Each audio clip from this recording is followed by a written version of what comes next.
থাকতে হবে এই ন্যায় বিচার প্রতিষ্ঠা করার মানসিকতা। আপনি আপনার এখানে যারা আমরা বসে আছি, কতজন বলতে পারবেন হুজুর আমার বাপ মারা যাওয়ার পরে আমি আমার বোনকে তার প্রাপ্য আমি ফেরত দিয়েছি? দেখবেন 100-র মধ্যে 90 জন ভাইরা তার বোনের হক মেরে দেয়। আপনি নিজের মধ্যেই ন্যায় প্রতিষ্ঠা করতে পারেন নাই, আপনার দ্বারা নেতৃত্ব আসলে নেতা অবস্থায় গেলেও আপনার দ্বারা ইনসাফ প্রতিষ্ঠিত হওয়া সম্ভব না। সততা, ন্যায় বিচার এটা সমস্ত নবীদের গুণ। সুতরাং আপনি যখন সততার সাথে চলবেন, নিজের মধ্যে ন্যায় প্রতিষ্ঠা করতে পারবেন, আপনি যখন নেতা হবেন তো আপনার দ্বারা ইনসাফ প্রতিষ্ঠিত হবে।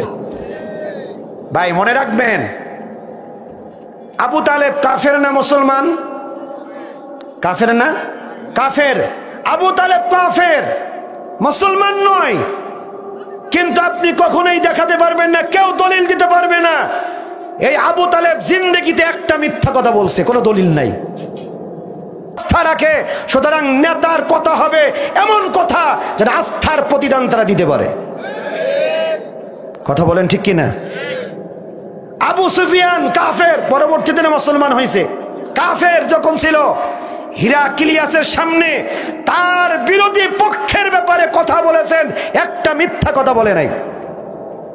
আর এখন বিরোধী দল তার বিরোধী পক্ষের নিয়ে কথা বলতে গেলে 16টা কথা বললে 15টাই মিথ্যা কথা বলে। তা আপনার দ্বারা নেতা নেতৃত্ব প্রতিষ্ঠা হলে আপনি ইনসাফ করতে পারবেন না। আপনার নিজের মধ্যে ন্যায় প্রতিষ্ঠা নাই, আপনার নিজের মধ্যে সততা নাই। আপনি যখন বলবেন আমি ইসলাম প্রতিষ্ঠিত করব, সেই জায়গায় যদি আপনার নিজের মধ্যে ন্যায় নিষ্ঠা না থাকে, আপনার দ্বারা ইনসাফ প্রতিষ্ঠিত হবে না, ইসলামও প্রতিষ্ঠিত হবে না।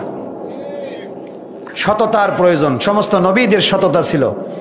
দুনিয়ার জমিনে আপনার ভিতরেও যদি সততা থাকে তো আপনি পরিবারও চালাবেন সুন্দর, আপনি রাষ্ট্র চালাবেন সুন্দর, আপনার গার্মেন্টস চালাবেন সুন্দর, আপনার প্রতিষ্ঠান চালাবেন সুন্দর।